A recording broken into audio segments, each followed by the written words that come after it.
Welcome to another deep dive, Yeah. built just for you. Today we're tackling P.D. Ouspensky's The Psychology of Man's Possible Evolution. Oh, wow. This one's a thinker. A collection of lectures from 1934. This book, I think, might just shake up your whole view of what human potential really is. It really might, and Ouspensky himself actually even suggests approaching his ideas with, like, a really open mind. Yeah, Because, I mean, they might be different than anything you've ever encountered before. absolutely. What's fascinating is Ouspensky, this Russian philosopher, he was kind of an esotericist too. He just flat out says, humans as we are now, we aren't the finished product. Like nature, it kind of gets us started, but then it's really up to each of us to consciously keep evolving. Yeah, it's almost like we're, like, handed the first few chapters of a book and then, boom, okay, now you finish writing the story. Yeah. But then it's like, where do we even begin? Right. Ouspensky uses this really interesting analogy, Hmm. man as a machine. He's basically saying that most of us just react to whatever life throws at us Yeah. without any real awareness. Yeah. We think we're making choices, but really we're kind of just running on autopilot. And he literally says, man is a machine, but a very peculiar machine. He is a machine which, in right circumstances and with right treatment, can know that he is a machine, and having fully realized this, he may find the ways to cease to be a machine. Hmm. It's pretty powerful stuff. So we have the potential for change, Hmm. but, like, it takes real effort. Yeah. So then, okay, how do we even begin to wake up from this, like, this machine state? He says the I we all, like, cling to, that sense of self, that's actually an illusion. It's all fragmented, always changing. Right.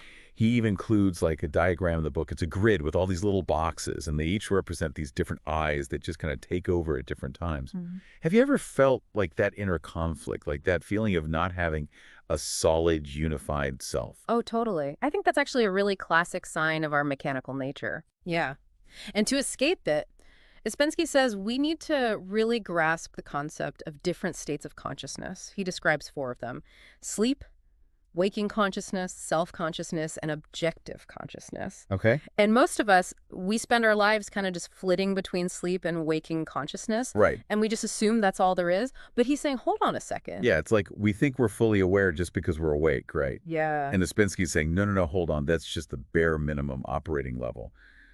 True self-awareness or Yeah. self-consciousness is a whole other ballgame. Totally. And we experience it in these fleeting moments that we often just totally miss. It's no wonder, like, he was critical of traditional psychology. Yeah. He felt like it was barely scratching the surface of what human beings are really capable of. He wanted a psychology that went beyond just book knowledge, a psychology that helped us truly understand the inner workings of our own human machine, like he calls it, Yeah. you know? And that's where his idea of schools comes in, right? Mhm. And he's not talking about your typical classrooms and textbooks. He's talking about, like, structured environments, with these specific teachings and practices to help guide people towards these higher states of consciousness. Yeah. Ouspensky himself actually worked with G.I. Gurdjieff, a pretty controversial spiritual teacher, and it was in this kind of setting. Right. Right. And I think that's what makes Ouspensky's work so unique. He combines all these philosophical ideas with really practical methods for inner transformation. And I think one of his most radical ideas is this: negative emotions are completely artificial. They're not serving us. They're actually holding us back. It goes against what a lot of people believe about emotions, doesn't it? Totally. He saw negativity as a byproduct of our mechanical nature, almost like a glitch in the system. Mm. Think about it. How often does fear, anxiety, or anger actually improve a situation? So often it's like we're creating the problems in our own minds and then suffering because of them. Right. Yeah, it's a vicious cycle. Exactly. And that's where Ouspensky gets really practical. He breaks down our human machine into these four centers: intellectual, emotional, moving, and instinctive. Each center has a specific job. And when they're not working in harmony, well, we get stuck in those lower levels of consciousness. Right. Yes. And I think the most interesting thing about, like, the emotional center, according to Ouspensky, is that it has no natural negative part. Mhm. So all those negative emotions we experience, they're purely the result of our own imagination and how we're identifying with our thoughts. He's basically saying we're choosing to suffer by buying into those negative thought patterns. We conjure up a worst-case scenario in our minds, believe it's real, and then bam, we trigger a cascade of all these negative emotions. It's a self-fulfilling prophecy. That's a really powerful insight. And it makes you realize just how much power our minds have over our emotional states. Absolutely.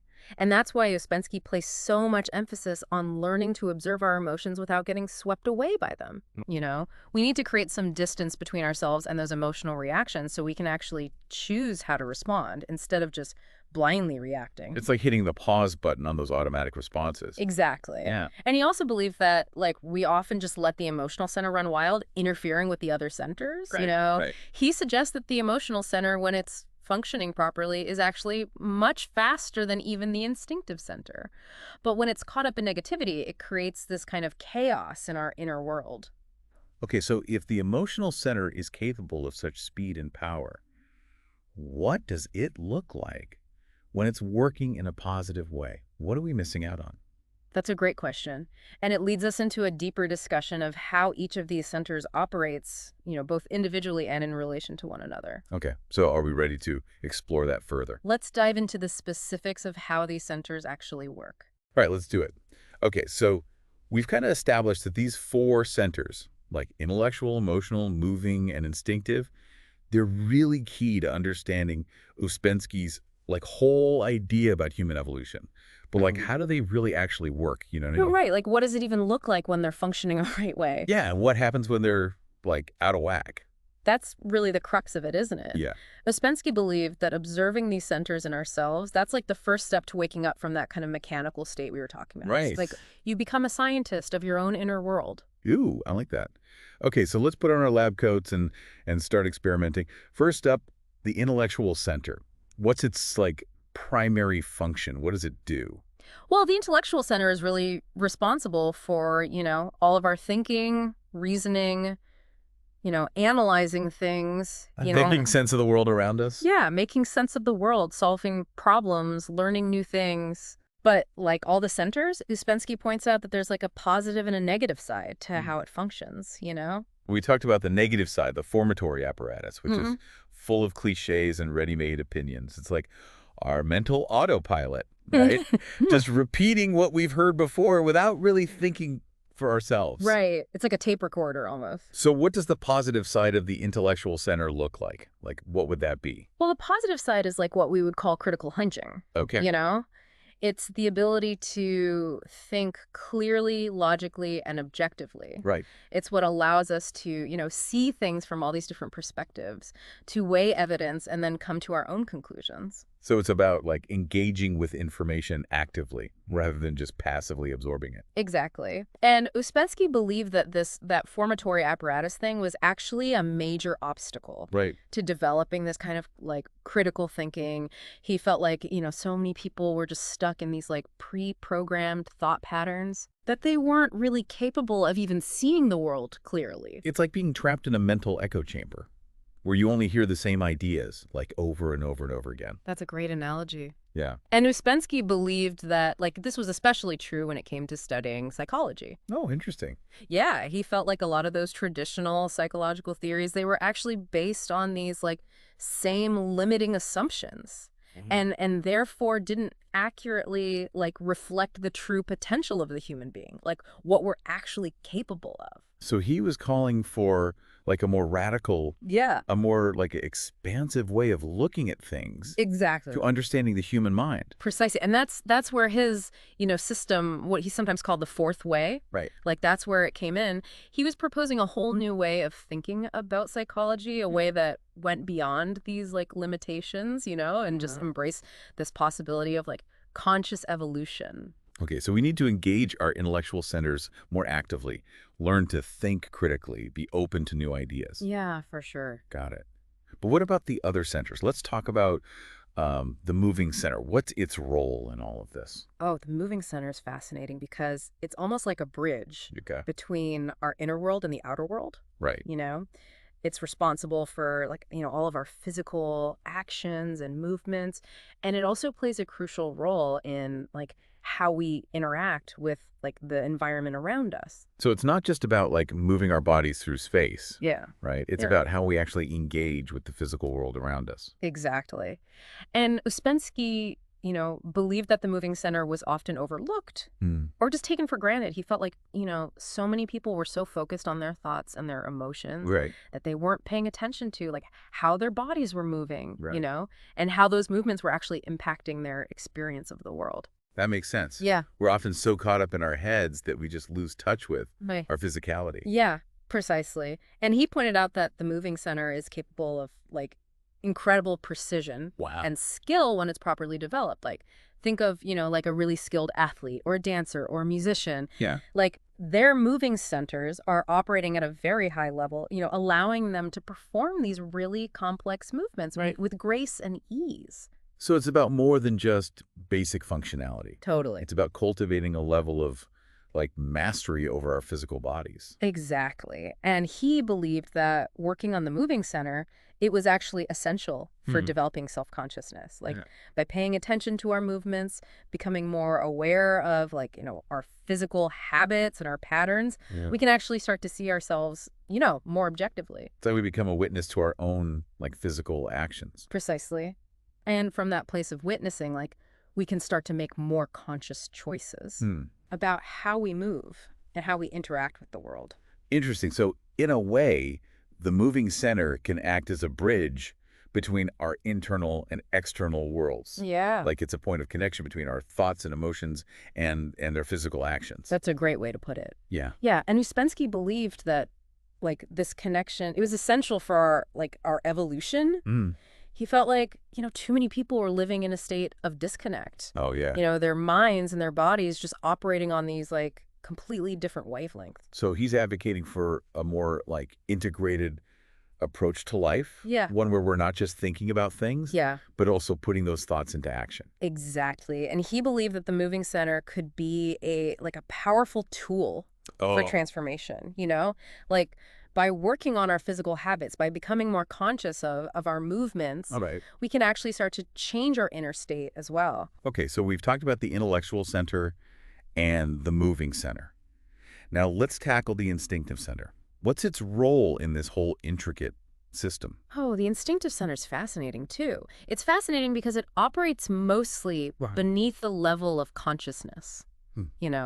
It's responsible for all those automatic functions that Yeah. keep our bodies alive, breathing, digestion, circulation, all that stuff. Right. It's also responsible for those like primal instincts, Yeah. that keep us safe, like the fight or flight response. So it's like the operating system that keeps our bodies running smoothly, even when we're not consciously aware of it. Exactly.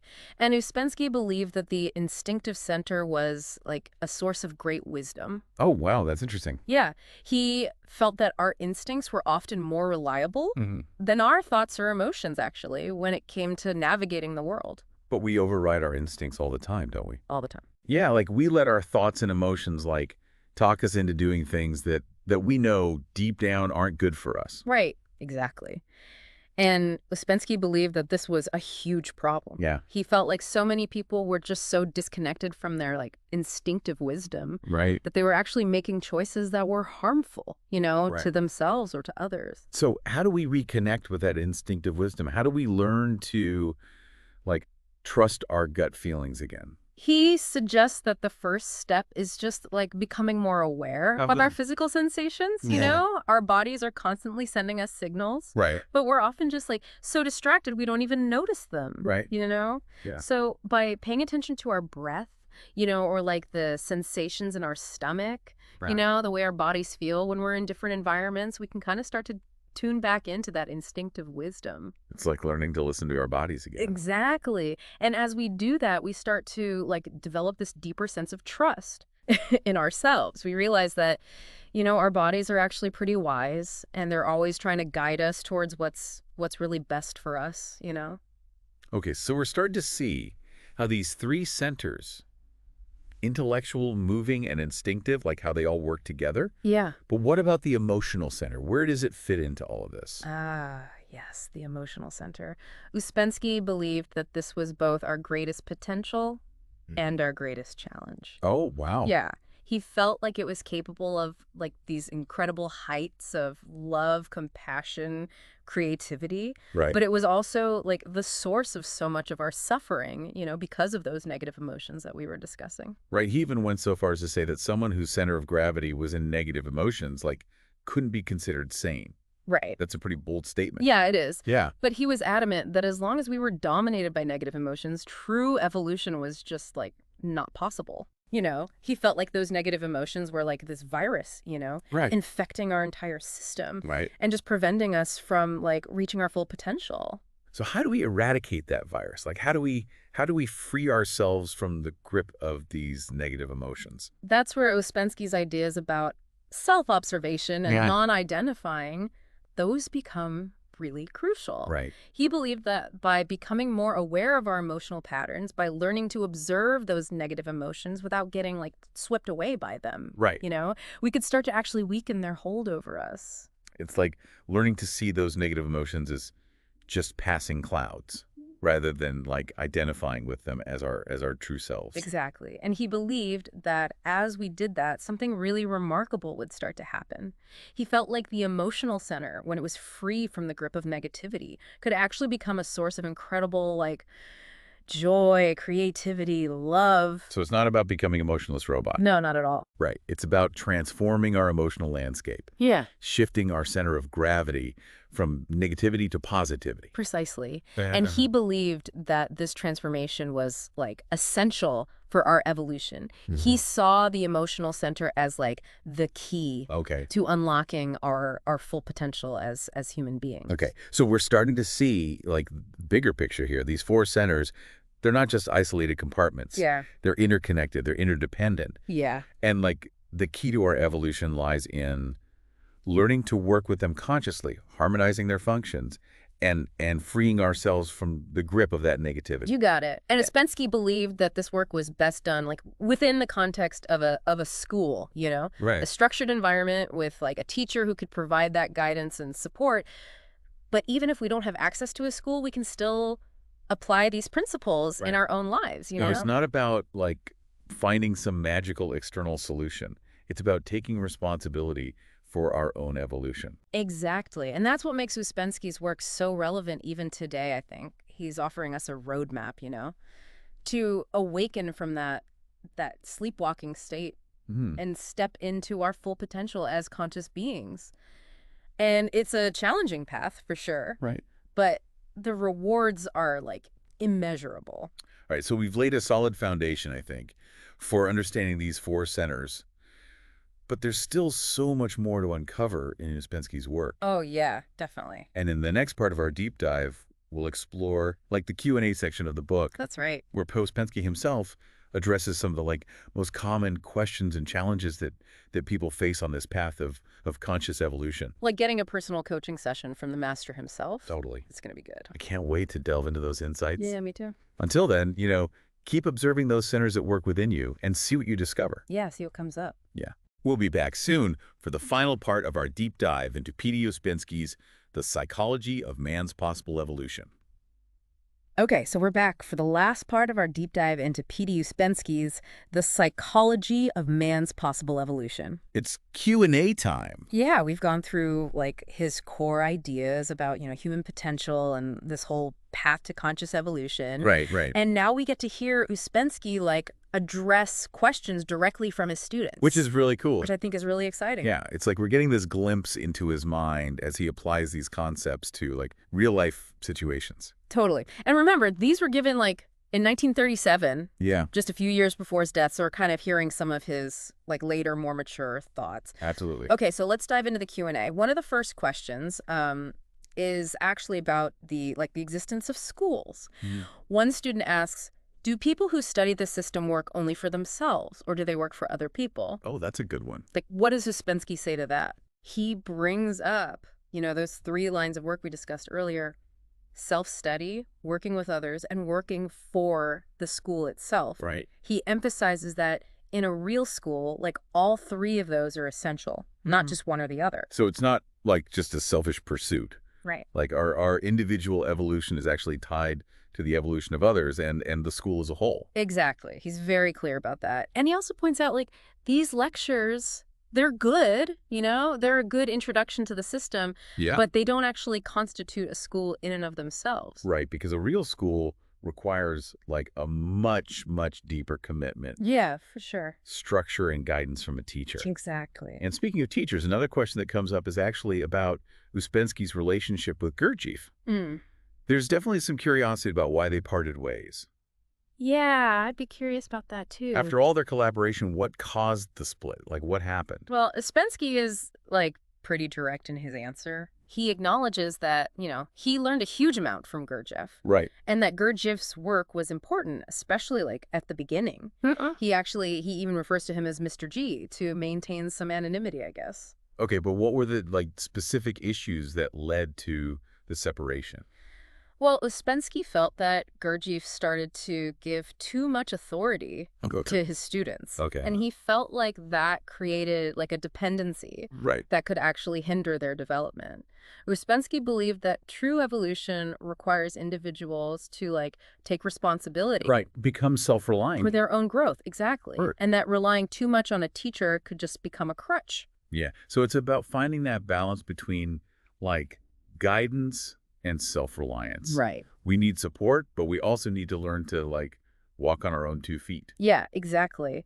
And Ouspensky also mentions that, Gurdjieff, in his later years, kind of seemed to move away from some of the core principles of the system. Like, he became more focused on, like, outward forms and rituals. Oh, interesting. Rather than, like, the real inner work of transformation. It sounds like Ouspensky, like, remained really focused on that inner, like, psychological and spiritual work. Right. And Gurdjieff's approach kind of shifted in a different direction. Yeah, that's a good way to sum it up. And I think it just goes to show that even within, like, these schools, there can be these different interpretations, and approaches. Totally. Okay, back to the Q&A. Another student asks if schools are like living things. I think that's such an interesting way to think about it. Yeah. What was Ouspensky's response? He says that, while schools aren't literally alive, like in a biological sense, Right. they do have a certain kind of, like, life or energy to them.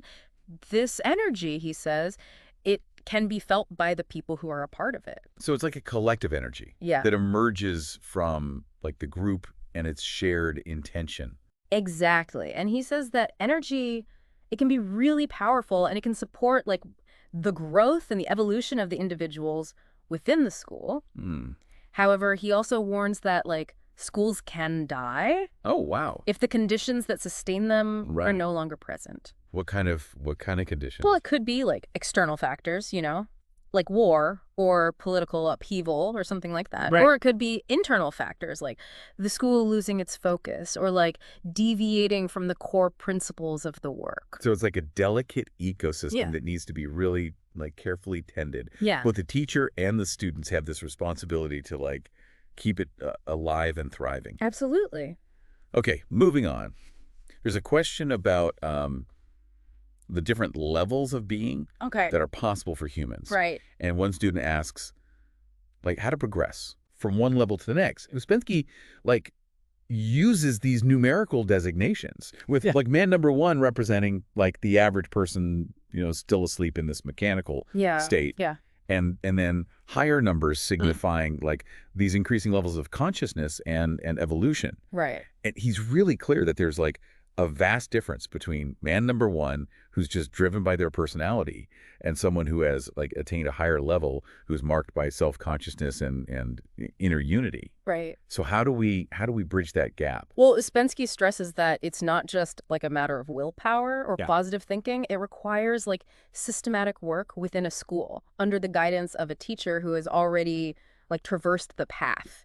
He compares it to, like, being trapped in a prison. Okay. You can't just wish yourself out. You need a map, you need a plan, and you need someone who knows the way out. So like the school provides that structure and the guidance, Yeah. and the work on oneself is kind of the effort to like escape the prison Right. of our own mechanical nature. Exactly. And throughout the Q&A, Ouspensky keeps coming back to the importance of the emotional center and the work of, like, eliminating these negative emotions. Right. He says, the chief immediate objective in work on oneself must be the struggle with negative emotions. Yep. So it's not just about like understanding these ideas intellectually. It's about actually putting them into practice, Right. like tackling those negative emotions head on.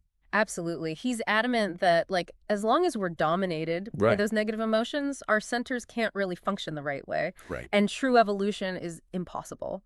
And he even says that someone whose center of gravity is in those negative emotions cannot be considered sane. He makes a distinction between, like, simply experiencing those negative emotions, which we all do, Right. and having them be, like, our dominant state, our center of gravity. Yeah. That's when they become, like, a real problem, you know? So it's not about like suppressing or denying our emotions. It's about like recognizing when they're in control Yeah. rather than us being in control of them. Precisely. He's saying, like, the emotional center is actually our greatest potential, Right. but it's also often the source of much of our suffering. Right.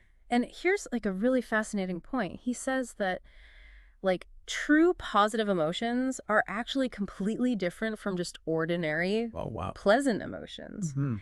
He suggests that they belong to, like, a higher emotional center, Mhm. and they're only, like, accessible at higher levels of being. It's like hinting that there's this like whole other level of emotional experience that's available to us, Yeah. but we have to actually do the work. Yeah, you got to put in the effort. Yeah, to get there. Exactly. Yeah. And he actually says the future belongs to the emotional center, suggesting that, like, the evolution of humanity really hinges on our ability to master and transform our emotional nature. Wow. That's a really powerful thought. It is. So as we wrap up our deep dive into Ouspensky's work, like what would you say is the most important takeaway? Oh, that's a good question Yeah. for our listeners. I think it's the reminder that, we actually have the potential Hmm. to awaken from this like mechanical slumber we've been talking about.